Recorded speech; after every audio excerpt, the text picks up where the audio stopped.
Jai Hind, my dear children. How are you all? I hope that you all are pretty well. Welcome back to our English online class. Without further delay, let's get started. In this video, we will learn the basics of subject-verb agreement. Okay? In order to make the sentence correct, you have to learn subject-verb agreement. Are you ready? Okay. Before learning the subject-verb agreement, we will understand what is a subject and a verb in a sentence. Dear children, what is the subject in a sentence? A subject is who or what performs the main action in a sentence. A subject is who or what performs the main action in a sentence. That is, subject is the person or thing doing the action or the doer of the action. Okay. Next, what is a verb in a sentence? A verb is the action performed by the subject. Verb is the action performed by the subject. Let's understand this with an example. Ajay plays cricket regularly. Dear children, to identify the subject, ask here who is performing the action of playing.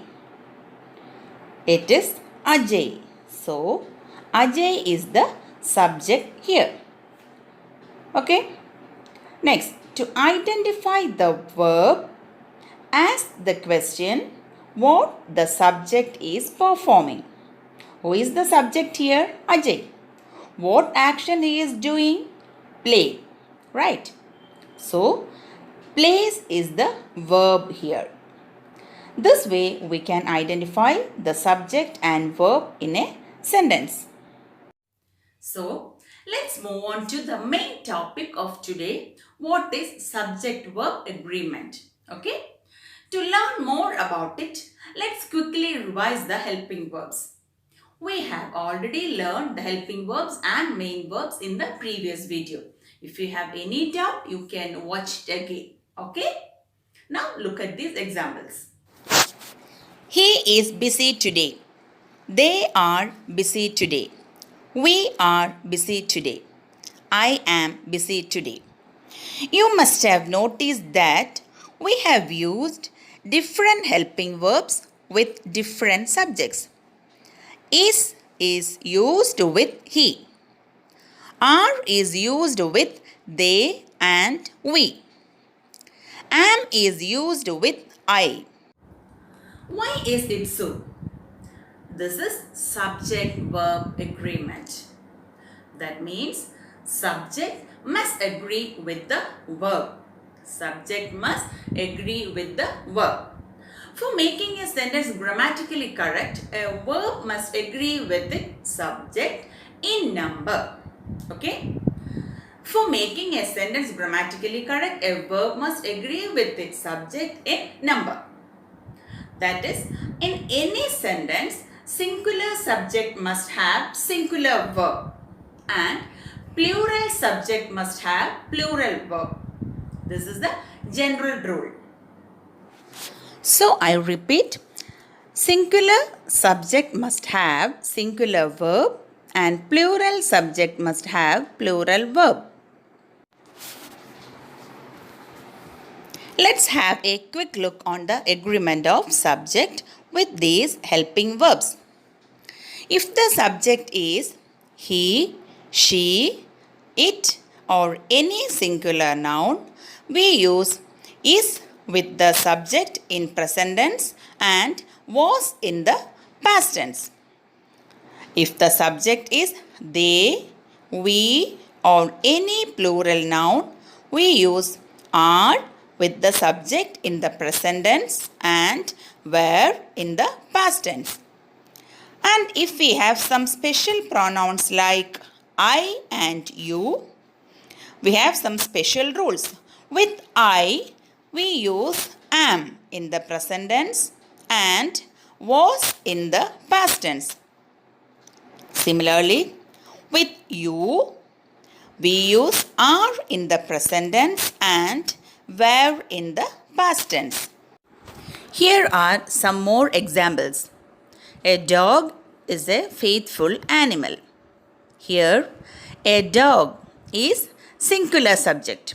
So, it must take the singular verb is. Her mother is a teacher.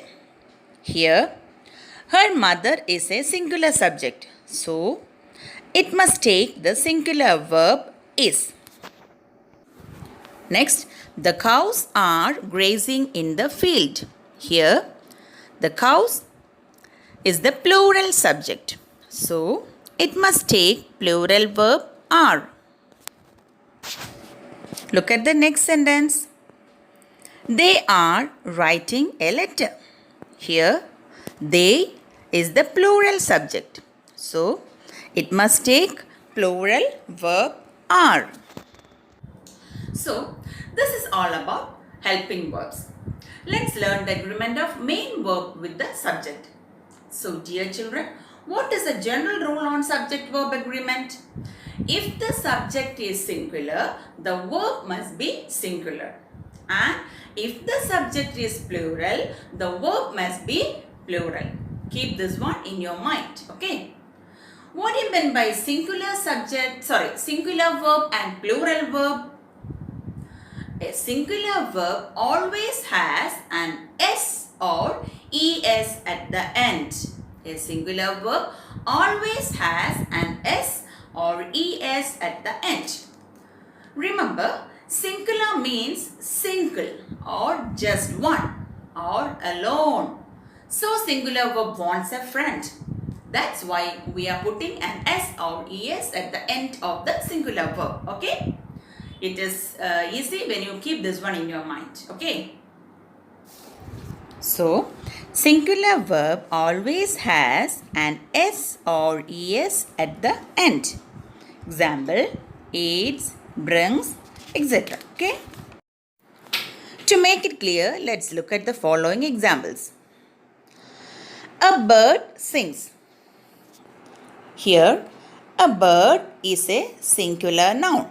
So, we need a singular verb, right?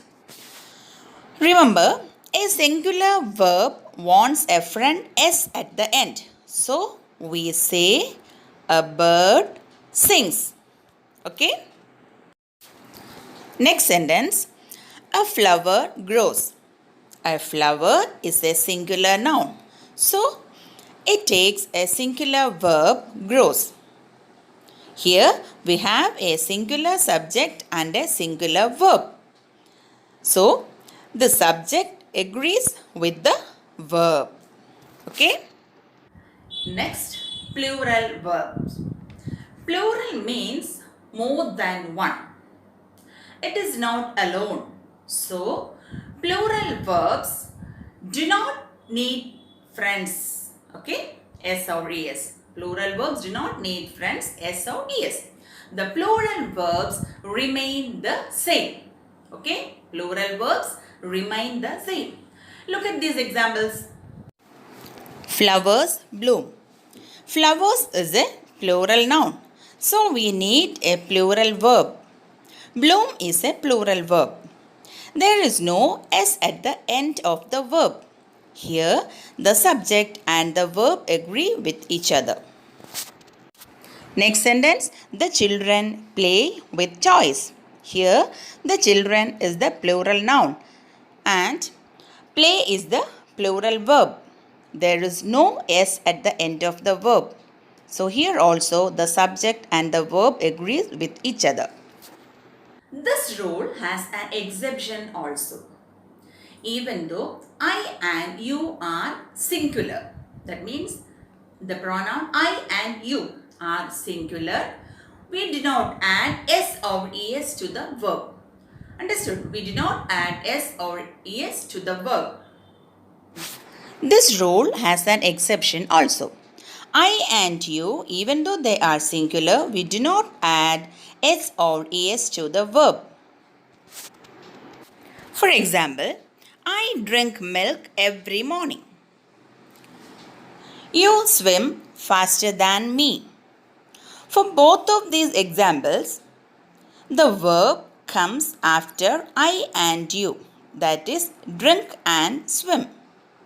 They do not have s even though they are singular. Some nouns which are plural in form but singular in meaning takes a singular verb. Understood? Some nouns which are plural in form but singular in meaning, that takes a singular verb. Okay. I will say some nouns which are plural in form but singular in meaning. Example, mathematics, economics, politics, news, aerobics, binoculars, athletics, etc. These nouns are plural in form but singular in meaning. So these nouns takes a singular verb. Okay. Some nouns which are plural in form but singular in meaning take a singular verb. For example, mathematics, politics, economics, news, aerobics, binoculars, athletics, etc. These all are plural in form but singular in meaning. So it takes a singular verb.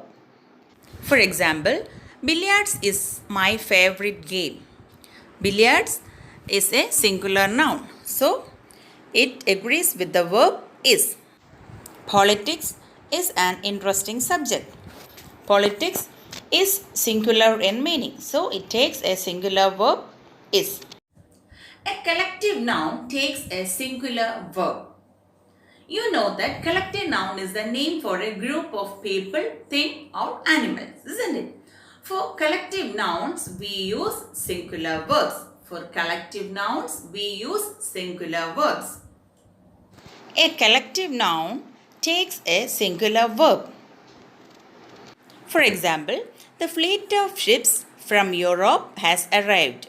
Here, the fleet of ships is collective noun. So, it takes singular verb has. Similarly, the cricket team marches in the parade. Cricket team is a collective noun and so it agrees with the verb marches. Okay. Okay, dear children, I hope that now you have a clear idea on this subject and verb agreement. Okay. If you have any doubt, watch the video over and over and make it clear. Okay. Children, bye-bye. Take care. Thank you.